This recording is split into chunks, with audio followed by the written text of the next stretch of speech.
we were eating dinner one day, and you was like, "Man, I remember when I was down to my last $150,000, and I thought that I was just that was the brokest that I ever wanted to be. I was getting ready to get into depression." And what's so funny about it, we just kept on eating. I ain't say nothing, Yeah. you know. But in my head, I'm like, the next day or so, after I replayed the conversation in my head, in my head, I'm like, wow. If a black person had $150,000, they felt like they made it. Yeah. They would be kissing camels in Dubai, riding first class Yeah. on Well, Emirates or something. I mean, and so I think that again, that's the great part about our relationship. We can be free. We can be who we are. I'm not gonna hold back who I am. I'm gonna tell yeah. you, man, you tripping. Shut up. Black people don't have to worry about this. Well, Like, I remember I did tell you that I said I grew up with a silver spoon in yeah, my mouth, yeah. but I You said I apologized that day. You but said, I you know, said I'm I'll be sorry. damned if I'm going to apologize for it.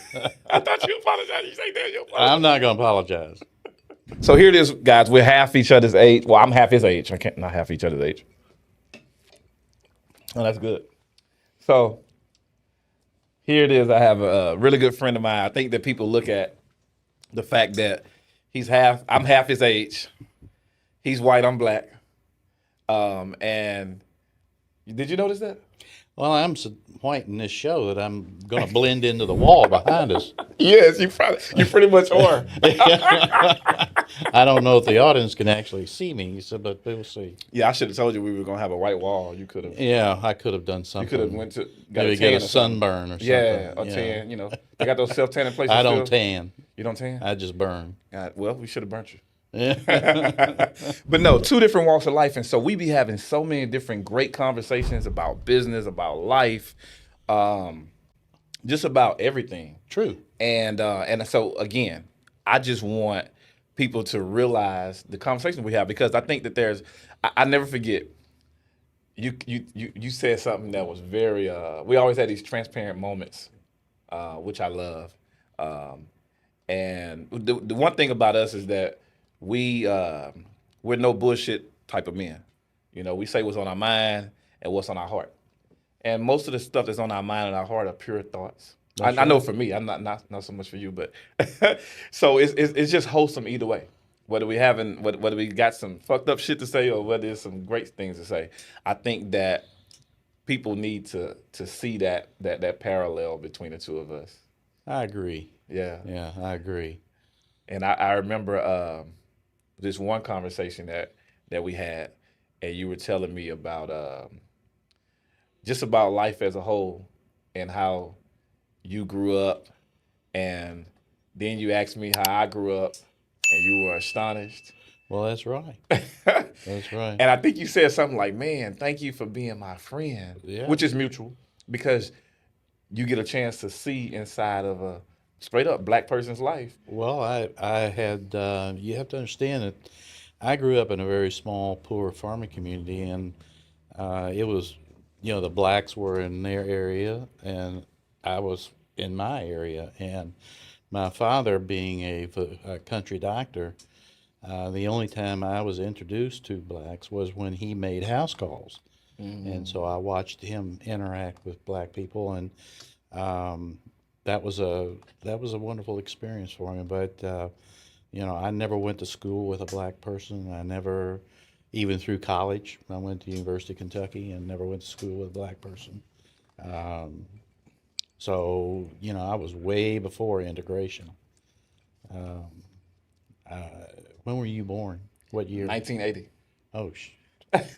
Well, Well, then you don't know much about 1968, do you? no, a couple Uh, cars were made that year that I like. well, that was when Martin Luther King got assassinated. Yeah, that's the most important. That's the only thing we read about for that year, Yeah, pretty much. and that shook the world up. That shook my world up. I was in Pittsburgh at the time. How old were you? I was in '68. I would have been 24 years old. I wasn't married, and I was living, as I said, in Pittsburgh and in the Oakland area, which was about just a couple of blocks away from the old Forbes Field. And they had National Guard with 30 caliber machine guns in the intersection of the streets when the riots happened. So But yeah, there was the United States pretty much exploded in '68 when they assassinated King. He was a hope for a lot of people. Yeah, So, absolutely. but So, I lived through that. right, telling me about my times before I got here. So, have you ever had a black friend before? Yes, yes. My first black friend was a colleague in business, and his father. He grew up in Philadelphia. His father owned a string of dry cleaners, and he ran gambling out of them. In the back room, he had parlors. I guess they were illegal gambling parlors, but he ran them, and but his name was Thurlow, and Thurlow, a black but man his named Thurlow. I don't. but his nickname was Weaver, so I never knew him as anything but Weaver. And his wife was a hospital administrator, and he graduated from Notre Dame. Very educated Okay. man, and it was a very interesting friendship. But that was the first time that where I interacted with a black couple as far as inviting them over and being invited to their house. And so, what year was that when you think you That guys was got introduced? About about 19. Um, I think about 1980. it was in the 80s, Mm-hmm. the Yeah, latter part, it would have been middle. the early part, 83, 84. Gotcha. Okay. Yeah, Wow. So, I mean, guys, that's what we talking about on this show. We keep it 100. We keep yeah. it real. And so, just the fact that Yeah. there's people like you that from your generation that really hadn't even interacted with black people, I think that's the biggest thing that make up our friendship because I don't mind.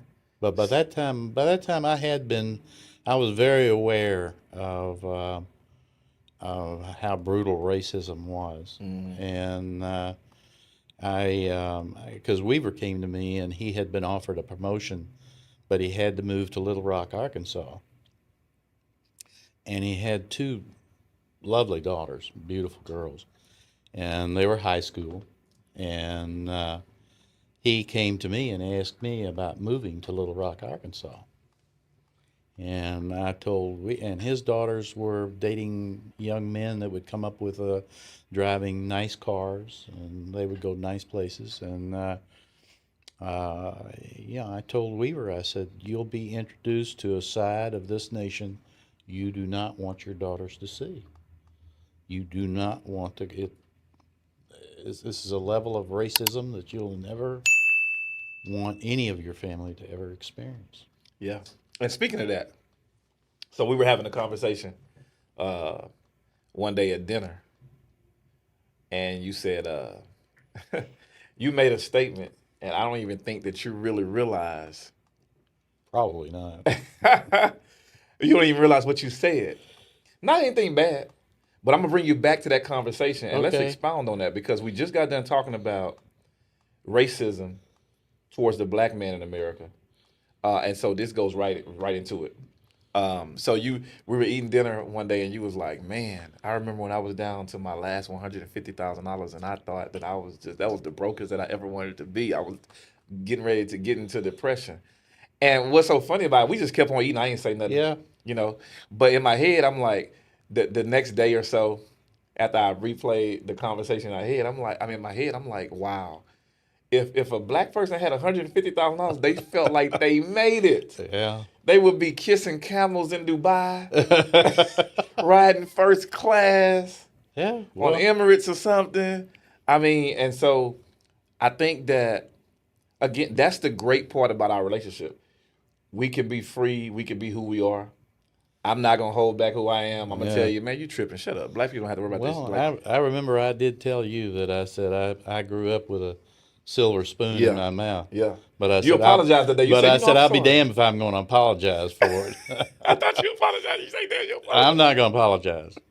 But But I mean, hey, yeah, so I came from it wasn't. I mean, it's like this comedian was talking about Shaq, and he said, Shaq, you're rich. The guy who signs your paycheck is wealthy. So we That's weren't right. wealthy by any stretch of the imagination. But I think I But think I think it's all about perspective, though. yes, this is very You true. say that as a And white I man. understood that because Yeah. we were well to do. I never wanted for anything. And, I'm not saying that our lives were always easy. Um, you know, when you have a little money, the family tended to fight over money. Hmm. And that's where I kind of picked up my attitude that I was never going to worry about money for the rest of my life. Yeah. And because of that, I became somewhat an outcast emotionally within my family over that one issue more than anything else. And so I was disinherited or written out of a lot of the wills of the Hopson family because of that. So let's talk about that real quick. Let's unpack that because I know that my audience is probably sitting back. They probably already got some wild. They had some wild moments as we keep on talking. Sometimes on this show, we'll drop gems or we'll say something that's noteworthy, and then we just Yeah. keep on talking over it. And our audience is like, rewind that. Let me pause that real quick and let's talk about that. So they're probably talking about this at home while we're being paused. But you said a couple things there. So let me unpack it. So first of all, you're talking about a big wealth gap. You felt like you were broke at $150,000. That was the last $150,000 to your name. Whereas a black person would have thought that they made it. But then you say that you don't want to worry about money anymore, and that is what disjointed you, disenfranchised you from your family, Right. right? But it's crazy because just the opposite for a black family is a person who has $150,000 in their bank account or more is the person that actually carries the family. When you said you was written out of the will, and a lot of the inheritance skipped over you because of that attitude that you had. And so I remember another thing that we were talking about, and it made me think. And I want to say this as a statement: black men, black people, don't have any chances to fuck up in business. Now you're a decorated business guy, so we're gonna go into a little bit about your business tenure. You don't have to give me the whole 50, 60 years you've been in business, but give me some highlights. Um, but the crazy thing about it is that a black person, when they start a business, man, they probably gonna borrow some money from somebody. They gonna probably use about 5 grand of their own money. Probably borrow $800 here, $500 there. They gonna put together a meager, couple $1,000. And if this shit don't work, everybody fails. The people who let them borrow money fails. They themselves fail. They feel ostracized within their marriage if they're married at the time. It's just a shit show. And so at the end of the day, coming from There's no plan B. there's no plan B. Plan B, it doesn't exist. Yes. Whereas you guys, being a white man, you guys can fail 3, 4, 5 times in your lifetime, still hit a couple $1,000,000. Well, maybe not 3, 4, 5 times depending on your age, but you can fail multiple times, I've, still become a millionaire. but it's the yes, and that's true, and yes, I am a multimillionaire. You're right. You're correct. Haven't failed how many times? Just Um, on the top of your head, I know. I've been fired no less than at least 4 times in my life, and so my resume when I left college reads like a migrant farm worker because I was Just sporadic. desperately trying to find what. I mean, every 2 years I was getting fired or moved to another job, trying to find something that I enjoyed doing. I was even then believed that it would be humanly impossible to do the amount of work and the amount of study and learning to become the best at whatever it is you chose to do if you do not enjoy it. Yeah. It's just if you don't like something, how are you going to put in the effort to be the best? But see, right therein lies another big difference. The big divide is what I'm gonna call it. Because black people go to work all the time, every day for several years, decades even, and don't like their job, don't like the person that is managing them, and it's a whole different And I think philosophy. but that's we all have even the white. I did. I had terrible bosses along the way, and people that were constantly trying to undermine whatever I was doing. And that exists no matter what. I mean, just because I'm white did not mean that all of a sudden I had a boss that welcomed me with open Well, arms. no, I'm not saying that, but the fact that you made the statement and said that you're not gonna go where you're tolerated. Basically, you're gonna go where you're celebrated. Correct. I'm not We going to don't we put don't a. have that I'm not choice. going to put a. And I understand. Yeah, And I see that. yeah, That I see. I kept getting hired, yeah, whereas if I had been black yeah. and had been fired a couple of times, You would have been done. I would have been done. Yeah, absolutely. I would have had Yeah. to start on my own. But I love that though because people look at us and they're like, "Man, how are you guys friends? Like we're totally different, but then Yeah. we right. I love it, and we make sure we tell each other we love each other often. I don't think we ever leave each other's presence without saying because it's genuine. But it's just I just love the fact that we're from two different parts of the world basically. That's right. Because like I said on early on the way here, Well, I grew up in a very small farming community, and yeah, you grew up in the city. yep. I grew up in the hood. What's the name of my hood? Sunnyside. Sunnyside. Look at it. He know about Yeah, Sunnyside. yeah. So Uh, yeah, very different. But I had the best of both worlds to be honest with you. And we talked about this before, but my dad had a landscaping company, and this is when the black folks used to cut yards before Hispanics and Mexicans started having these companies. And so I had the privilege of leaving my neighborhood every day in the summer, Monday through Saturday, and I would go to the affluent neighborhoods here in Houston, Texas, which is the River Oaks community, West University. Belle was another neighborhood that was affluent that we had customers in, and I was able to live. I mean, to look and peep and how they were living. And man, I was born in the '80s, and so I felt very differently than my father and my grandparents, and I didn't see no difference between me and a white man. Like I'm like shit. If they got two legs, two arms, and they doing it, then I can do it. The only difference between us, of course, is racism. But I can't complain about spoiled milk. So that's what I was born with. I'm we not are what complaining we about it. are. Yeah, we are what we are. You've got some things counting against you as a white man as well, just not the same as me. Right.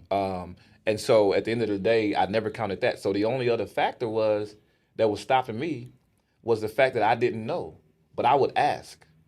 And I was blessed with a lot of customers that admired my work ethic.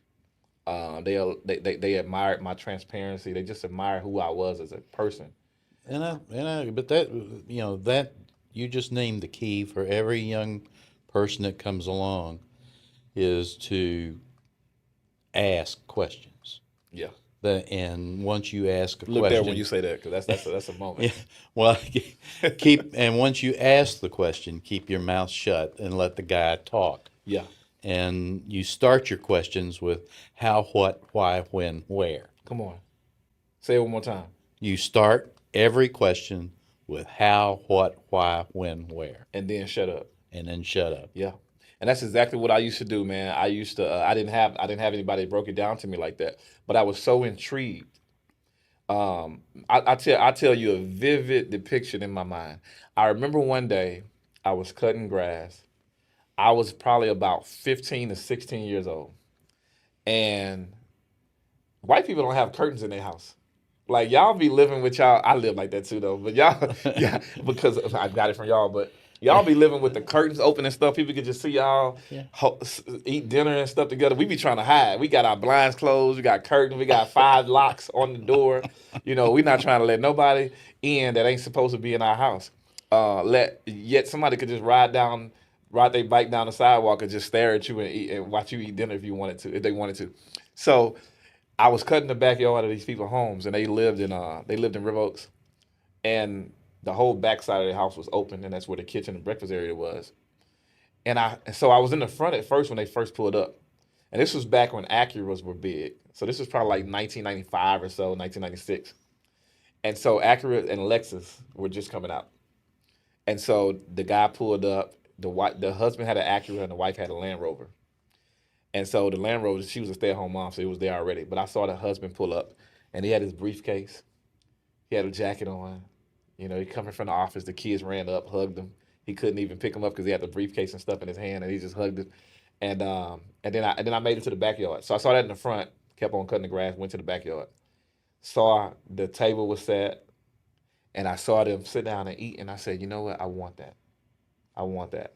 And so I just thank God that I was able to see that whichever way I saw it, because a lot of my friends that I was leaving in the hood, they never saw that. They only saw what was around us, and they saw that for 24 hours a day. They That didn't have transportation. that can be depressing. Yeah. And so Very. that was my out. And then I started getting, I started But getting the respect. understand it was the same for me. Okay. How so? I grew up in that house. Uh-huh. Okay. But In that type of house I just described. yes. Okay. But when I lost that house, Okay. Now we get somewhere. Let's go. I decided I wanted to get it back for Mm-hmm. myself, my So you children, started from the bottom and too. my family. You started from the bottom. Well, it's interesting. When I married Janice, she asked me if I wanted to have a prenuptial agreement. And what age did you marry her? And did you I'm have a I'm couple meal, 40. or you just I'm had like 40. one? No, I'm 41, Okay. and it's 1985, I was and 5 years old, by the way. yeah, and she's 29. Okay. Well, you got him a young woman. I'm Y'all ought well, to see Janice. We're gonna have to have Janice on the show. That's my you girl. always go younger with women, I know that's right. and bigger with boats. Huh? And Bigger boats, yeah, younger women. that's right. All right, let me write that down. And but at any rate, where was I, Anthony? 41, married. Yeah, Getting ready to marry. 41, married at No 1980, prenup. How much money? About how much money you 1985, had? and I was freshly divorced, and You divorced at 40 or 41? I divorced at 38. Okay, so that's So still fresh I to was you. still recovering from that, Absolutely. and I think my total net worth at that time, as I told her, was about $20,000. Wow. So I Wow. told her, I said, "You can have it all, dear. Wow. We don't need to worry about splitting Okay, so I that." got a question real quick. So that was 1985. I got a question. We're gonna pause that, but I'm gonna bring you back to that. So you said that your net worth was $20,000, but then you said when you got to Oh, I $150,000, knew I was dead broke. Yeah, so you had 150. How much you had? Like that's that was it. That was land, so you everything. built. Okay, so okay, all right, go ahead. Yeah, Land and everything. that's right. Wow. No, I'm not saying $20,000. every moment of my life was successful. I love it. I love it, and that's what we want to hear. That's what the audience I want to hear. think that, and I think that that's the other thing that as I've always said that you are special, and what I recognized, and one of the things that make you special, is your ability to keep driving forward. Yeah. You may take two steps back, but you don't stop. You just keep saying, okay, I'm going to drive forward. I'm going to make this happen. Yeah. Yeah. And I recognized that very early on in meeting with you and talking with you. And that was, I hit a very rough patch again, and I had gone from being a very low paid sales guy, making about $12,000 a year, and Now, this is in the '80s, so it's this not is as in bad. the 80s. This is not like making $12,000 a month right now. But go No, ahead. and well, yeah, my house payment was like $107. Wow. So That's not even insurance now. yeah, and we, it was. I went all the way up. I mean, I became regional manager, vice president, vice president national, senior vice president national, and then one of the four principal owners of the company. And Let me break that down. So at 41 you married Janice. She's a And 29-year-old with no, like basically just looking up to you as being that man. You knew that you had to go ahead and do some shit because you 20 grand to your net worth. it wasn't going to work. Yeah, it wasn't gonna work that way. And so you go through the ranks of working for your company to be one of the principal owners. Correct. Got you. And is it at that point that you began to make millions again, or how long was that Correct. process? Take us through that. Correct. Well, the issue is that within that company, there was I soon realized the reason it was a New York company, Okay. East Coast company, And you were in what city at this and point? I'm a Southerner. Hmm. My accent, you could cut it with a knife in those years. Yeah. Still can. And and I understood that they were looking to close the office down, and they wanted to deep six a stranger, not one of their own. So they had moved their. What's a deep six? They wanted to fire everybody, close the office down, and the opening up the Midwest was an experiment. Okay, carry on. I just wanted the audience to know. Yeah, what it deep was six it was an experiment, and it had been going on for 2 or 3 years. The manager out there was an East Coast gentleman that grew up in the Bronx in Fort Apache, and he wanted to go back to New York, come hell or high water, and so they hired me with the intention of, I believe, firing me in 6 months and closing down the office, and then having and So they wanted to play those corporate America games. correct. But see, that's why. So you just told me the respect you have for me, but the respect that I have for you, the reason why. So I'm gonna tell a story first, and then I'm gonna talk about the respect. So I don't know if you remember this, but one day me and my daughter was getting ready to go on a date. We used to go on dates every other Friday, something like that, or once a month. At that point, I can't remember. Anyway, we were getting ready to go on a date. She was in the back seat. I don't think you knew she was in the car, and I had pulled out in the silver AMG. Remember the Mercedes? Remember? Oh, yeah. Yeah, the silver one. Yeah. Yeah. So and then you were walking Gus. You were walking your dog, and you were like, Anthony. And I rolled down my window. You flagged me down. I pulled up. You was like, man, what is it that you do? Like I see you at home all the time, and Driving those cars. Yeah, you got those cars. You got 2 Mercedes, and Yeah. then you got I had the truck and the old school. I mean, it was just I know you were perplexed. Like, man, what the hell you do? But you were like, what is it that you do? And you remember what I said? No. My daughter was floored. I looked at you and I said, I sell dope. Yeah. And I rolled up the window and drove off. And you know I had those. It's a V12, so it was loud. Yeah, yeah. And I drove off. And you didn't even think nothing of it. No, I knew you didn't sell. That's dope. why he said, I knew you didn't sell dope. There's a song by J. Cole that say the neighbors think I'm selling dope. No, I knew you didn't sell. dope. But that's why I respect you, because I can talk to you any way I can't. Well, sure. You know, it's not disrespectful, so don't get me wrong on that. No, But we never disrespected yeah, one another. we can talk how we need to talk, or how we normally talk. I'm not gonna talk to you no different. I talk to my black partners. Well, I mean, we it just tease is what one it is. another. Yeah, absolutely. We teach each other about our cultural difference, our age difference, our race difference, you know, things of that nature. But I love and respect you. And then the other thing, I remember you told me, you said, I've had some failures in my life. And you talked about how you battled with alcohol, and you had the discipline to stop. Then another time you talked to me about how you had to build yourself up from the ground up because of how your family disowned you and stuff. And so again, guys, this is why I respect him, because although we live this different lifestyles, we understand the same struggle. Now my struggle, I came up negative Ooh, I don't know if I can deal with $2 your million. struggle. Yeah. Well, you started off in a positive. A big positive. Yeah, you couldn't. I can't drop you off. I can't bring you to my hood and let you just sit at the bus stop and nothing like that, or just chill at one of the catfish places Yeah, or something, really. fish markets, huh? I tell you, we had, We're gonna do a field trip one day. I'm gonna take you to my hood. well, I may take you to my roadhouses I grew up in then on the side of the highway. Okay. You know where what? the concrete block buildings where I drank in. We should bring the cameras. Yeah, you know what? We're gonna do that. We're gonna bring the cameras and we're gonna ride. But I wanna do something. I wanna segue into. I respect you on the business side. We don't have enough time for you to go down your many accolades, but thank you for letting the audience know about that one story of how you had to work your way up.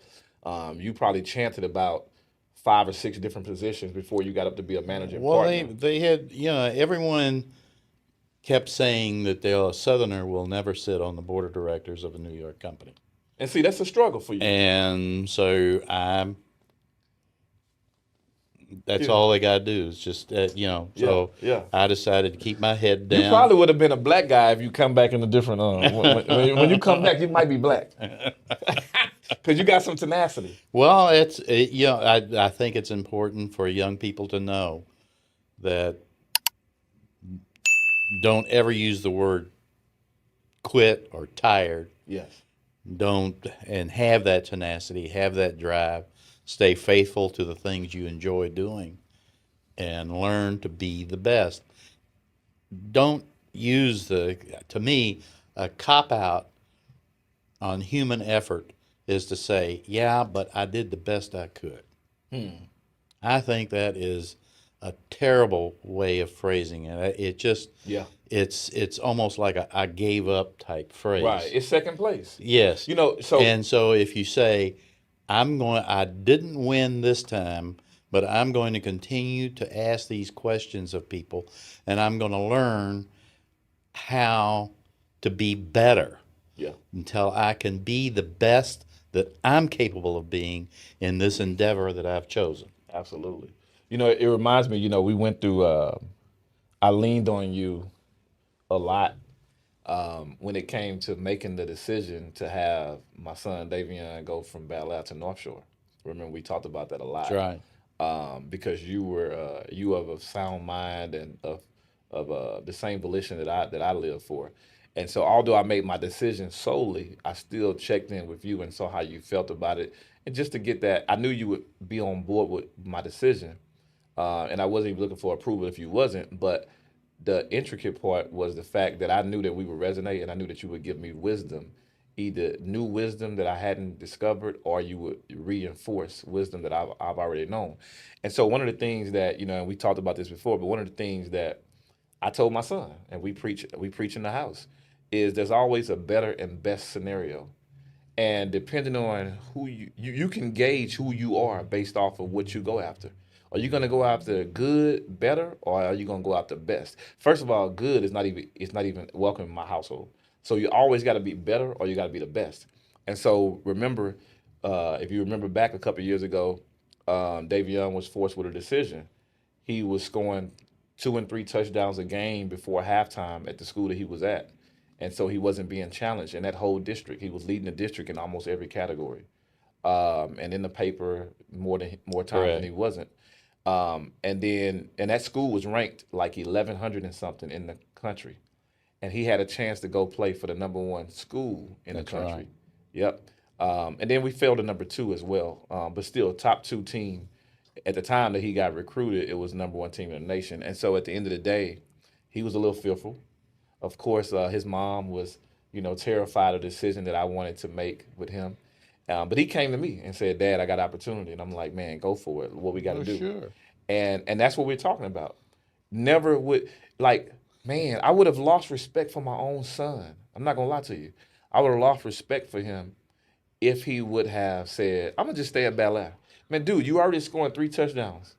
You going over here to this other school where they're ranked number one in the nation. They just got done having a 5-star recruit that just left. So they're looking at the next guy, and you got to go in and you got to be tip top every single snap. That's When right. you don't get the ball, you've got to block in a way that they understand that you are the man that's filling the new shoes, and you can be better. And so I love that. I love that about you. I always know that you're gonna always want to go for the best, and so I just wanted to bring it Yeah. up. Well, and that is also one of the reasons why I've tried to encourage you to let Devion know that Plan B for him is a good education. Absolutely, yeah. And he's on the dean list And every semester. I think yeah, 7 semesters running. and so at the end of the day, the better educated we are, the more capable we can become at learning. And just as lawyers and doctors, when you ask them what they do for a living, the lawyer says, "Well, I practice law." Physician says, "I practice medicine." And what they're doing is becoming better every day by practicing their trade, their craft, and learning. I like that. And that's what we have to do. Whatever we choose to do is to continue to learn and ask those questions, those open ended questions. To me, there's only two kinds of questions that you never want to ask. Okay. And what are those? Have I ever told you that? No. There's two kinds of questions. To me, I think you Okay. should never ask a question that can be answered with yes or no. And why? Because you already know the answer. It's no. It's always no. It's always no. Give an example.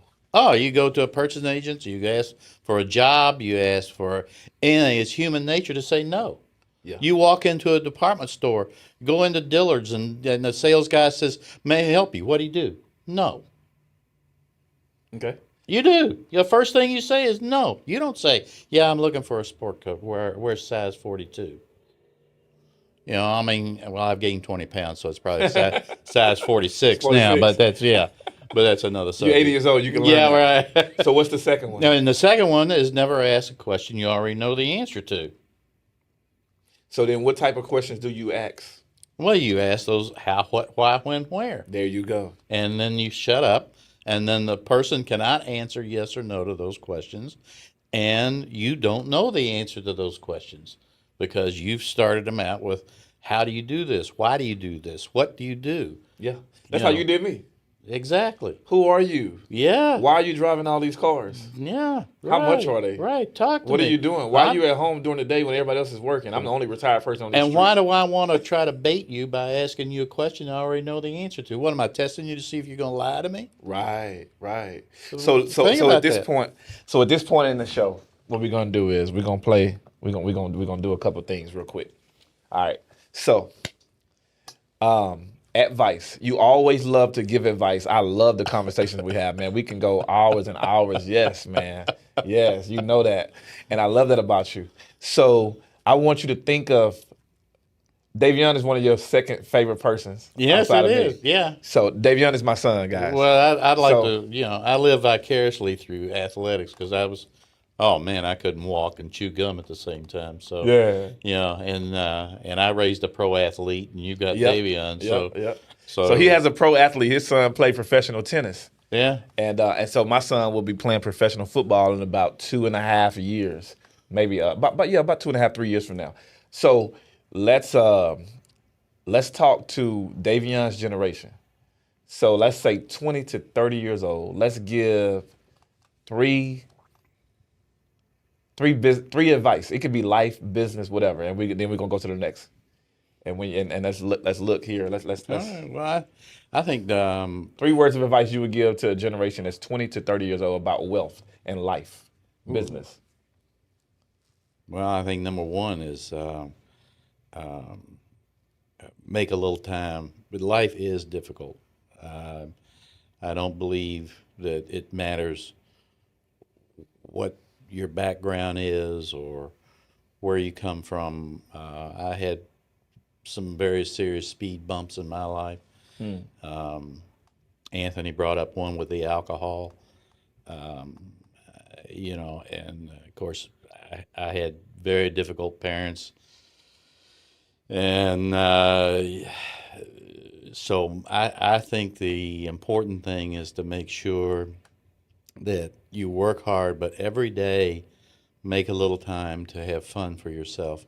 Don't allow yourself to all of a sudden be Anthony's age or my oldest son's age, which is 50, and wake up and say, oh my God, I'm trapped. And my life has been miserable. Yeah. So balance. I think you have to have some balance between work and play. If you do nothing but just work, and then all of a sudden you believe you haven't gained anything, it can be tough. It can be tough on a psyche of a young person. So that's all young people that I trained.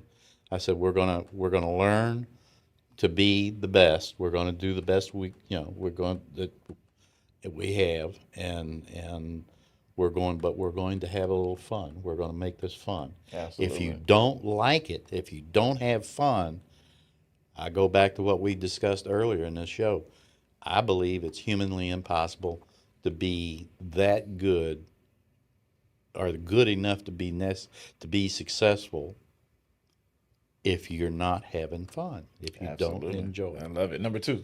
And you obviously love what you do. Yes. And you enjoy it, and you're successful, And I loved I was very fortunate that I learned what made me comfortable was selling, being a salesperson.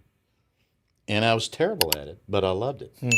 I almost starved to death first 10 years I was But at you it. loved it. But I loved it. So I was determined that, You know that's just, so we ain't even gonna do the three. We're gonna park right here because this is so good. That is the same thing that I experienced. I didn't know that about you. yeah. I love sales. I love real estate. You know, I was 21 years old when I bought my first house, and I almost got taken advantage of. And so I wanted to get my real estate license, not only to make money for my family and to make a good living, but also to help people that would be in my position. 21 years old, good credit, having negative credit. Negative. I was born with negative credit. In the black community, you born with negative credit. Okay, you're gonna have a cable bill in your goddamn name. You're gonna Yeah, listen. I got to borrow everything. I you didn't have to feel borrow me? shit. Yeah. We had it all. I already see. So I already grew up negative, right? Yeah. Got my credit straight by the time I'm 20. I guess this is really going to piss you off, but Go ahead. yeah, my senior year in college present was a new Thunderbird off the showroom floor. See, yeah. No, we don't do that until we about 45. Yeah. No, but this is why I have shows like this and have people like you on, because we have to learn the other side. The only difference between me and a lot of other people that came from my neighborhood and grew up like me is the fact that I was exposed to more. I knew more. So now we're going to have over 5 million views on this particular podcast. And people will know that this type of stuff exists. Right. A man has sat on this show and said, at $150,000, I felt like I was broke. And we sitting back saying, we thinking we rich at $150,000. But I had come through some difficult Oh, moments absolutely. to get to that point. But I like that statement. Oh, absolutely. We still would make that statement. We have ups and downs too. So the point is that I want them to see what I see every day. So I thank you for that. And then, like I was saying, my struggle was I wanted to be a realtor, but I was so young to where most of the people that I would get business from didn't have a house in order. At 21 to 25 years old, you're not thinking house. You're not thinking family. You're not thinking marriage. It doesn't matter. It doesn't matter. The banks don't want to fuck with you at 25 anyway. You're right. You're right. I mean, my son was 25 and white and educated. 25 white educated, still and can't get along. educated, and they didn't want to talk to him. Yeah, that's true. They didn't want any part of his program. Man, I don't know how I fucking made it. You know, Grit. I was grinding. I probably had to work 10 times as hard. I can't. I don't go there with me As the white man. I worked hard. No, but still, in my day. Here's another thing I'm gonna share with young people. That I think it's important to know that no matter what someone has, if you consider it important, if you believe that you aspire to that level, there was a price attached to it. Yes, that's true. There was a price attached to it. And I don't care if you're white or black or yellow, orange, pink, purple. That person paid a price. Yes. He paid a big price. Man, you dropping gems. You dropping gems. So moving right along. Okay. Money. How do you view money? I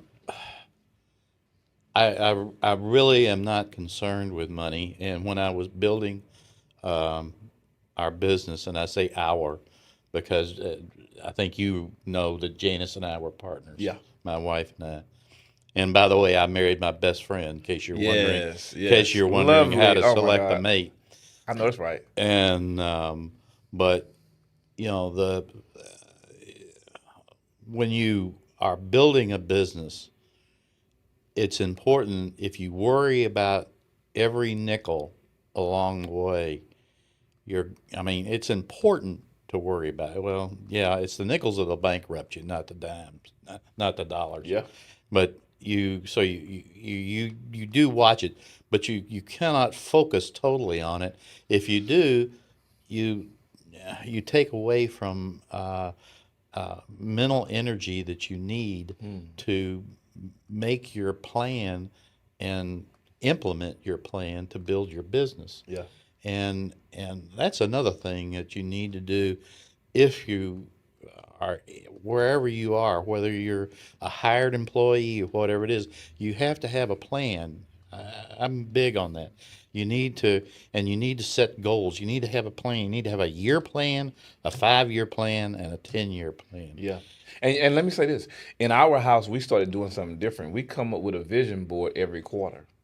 That That's keeps not, us on point. So we just I, did vision boards a couple yeah. weeks ago because there's 2 I weeks used left to, in this I quarter. used to write down the 3 things that I wanted to accomplish, and I purposely, because of my attitude towards money, I never put one of those 3 things that I wanted to accomplish had anything to do Do with with money. money. Yeah. I like that. Well, And money is a byproduct. I correct. If you're doing what you love, you're making a difference, or if you're solving a problem, then money follows all 3 of those particular situations. I'm gonna say that again. If you are solving a problem, if you're doing what you love, then money is gonna come. Well, Money is gonna because, yeah, come. It's a exactly. byproduct. That's right. And so And that's how I viewed it. right, I believe that if I sold enough or managed a territory that grew enough, that management, I would make it so difficult for management to ignore me yeah. that they would have to pay me. I remember They you would told me have that. to do We something. were walking Gus one day, and you told me that. So guys, we talk. We take neighborhood walks. He has his bougie dog. Shout out to Gus. Gus is bougie. Gus living with a silver spoon, man. And so Gus is no fool. He know he won the lottery. exactly. So he walks the neighborhood, and I join him sometimes. And I go further than him in the neighborhood. he got to go back and use the restroom. You know, I got to go and. Well, that's right. Well, No, we ain't gonna get into that. 80-year-old prostate. 80-year-old bladder. Yeah, Yes. it's not. What It's it different used than a 40-year-old to. bladder. That's right. But yeah, but we have those talks. Like we'll meet out. We will literally meet out in the morning. He'd be like, "Hey, what time you gonna get out in the morning?" I'm like, "Oh, I got this and that going on. I got to do a little trading and whatever else."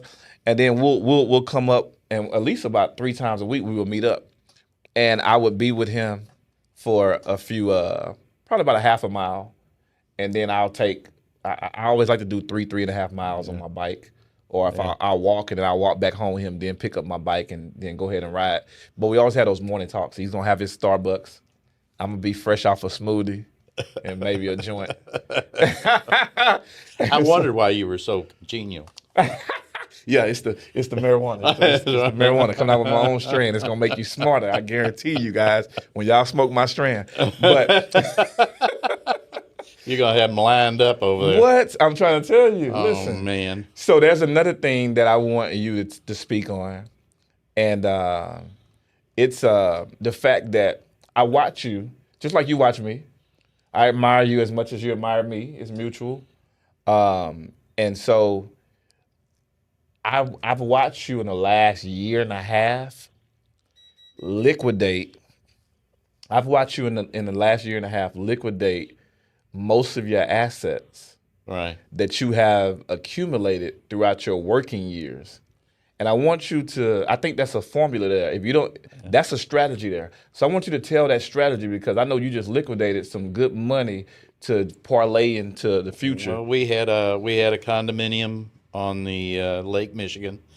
that you acquired That I when you acquired. were how old? Just roughly. I would say In your 40s and your 50s? 65, mid 60s. So mid 60s, and then you sold in what year? 2 years ago. Okay, so 2021, 2022? 21, probably. Okay, during the 22. pandemic. Okay, so go ahead with your story. And then we bought about 12 years ago or so a house in California in Palm Springs in the desert, Which California. was a lovely house on the golf And course. we Not too far from Frank Sinatra's house. That's Remember right. I told you I went Very close and from played Frank. on Frank Sinatra's very, piano that very, day. very close Yeah. to Frank's house. And then of course we had the house here in Houston. And we sold. I had made the statement to my wife, who by the way has MS, multiple sclerosis. So all of those that She's still a trooper. She gonna walk. Yeah. Listen, we go to breakfast. She gonna be strutting with that cane. I I think don't the get cane her, actually gave us don't some get more her in pep her the way. step. She'll shin She'll will hit be you black with and it, blue. and Janet's gonna kill us, by the way. she She's just not gonna cook recently for us. had cancer. So, but You you could know, have stopped putting her business out there. fortunately we're through most Stop of putting her that. business out there before she get us. Yeah, but the I think I'm trying to say is that I'm, as you pointed out when I told you how old everybody was when we got married. I'm 12 years older than she is, and so I'm approaching 80. And I told her last year that I believe because stairs are giving us both problems Yeah. now, that we should find a one-story home, and I want to be settled in one home by the time I'm 80. Yeah. And so Instead of traveling. you're right, we made a conscious decision Yeah. to start liquidating these other living accommodations. And so I like that. And the reason why I had you bring it up, because that is the strategy that I think that a lot more black people need to understand. Accumulate But it. understand, we were making plans a year, 2 years ahead. So this goes back to what I said earlier about people. No matter what your age is, you need to have a plan. Absolutely. You need Absolutely. to. Yeah. You have plans. Right. I hear them from you all the time. Yeah. And that's my point in bringing that up. So I think that a lot of black people don't understand, and I get it, because a lot of times we can't see past 30 days, 60 days, 90 days in order to look ahead of 12 years. Here it is, you bought a property in 1965, sold it in 2021. I don't even know how many years that is. And then you bought the Palm Springs vacation property 12 years ago. Had, on the golf course, professionally designed. I think you said you paid like $100,000 on the design and furniture and stuff like that to get it designed. Then you've got a Mercedes that was sitting out there just for that. You got a Mercedes here in Houston, but it's a classic car. So when I look at your whole life, I We know used to have 5 Mercedes. you used to have 5. I So had- you were giving me shit for having 2. I had 2. I had 2 in California, 2 here, and 1 in Chicago. There you go. And so and all of those have assets, are assets. And so at the end of the day, I think that it's again, my people perish for a lack of knowledge, meaning that we have to be able to see it and know that it's possible. Maybe somebody out there is not looking at getting 5, but they're looking at getting 2 or 3. Hell, they want to be better than me, so they need more than 2, but then they might say, well, 5 is a little extreme, so maybe 3 or 4 is their goal. But the point is that they need to know it. And I love that strategy, because I've sat back and over the last year and a half, I've seen you liquidate, over, $1.5 million that you set up, over $2 million, my bad, over $2 million that you have set up before that. And so everybody, you said something at the beginning of the show.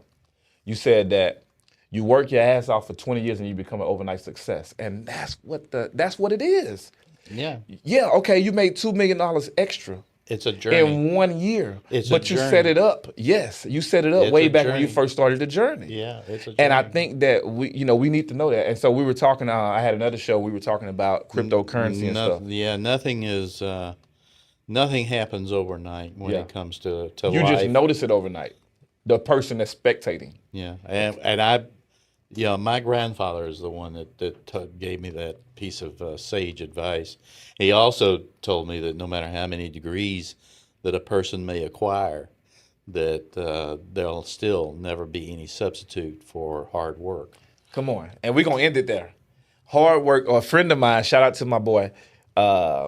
He has a saying that says hard work is undefeated, and I love that. Yeah, And good luck tracks 2 steps behind hard work. There it is. Well, man, I appreciate you coming on the show, letting these people see what we have. What an old white guy looks like. Yeah. The things that we talk about every day.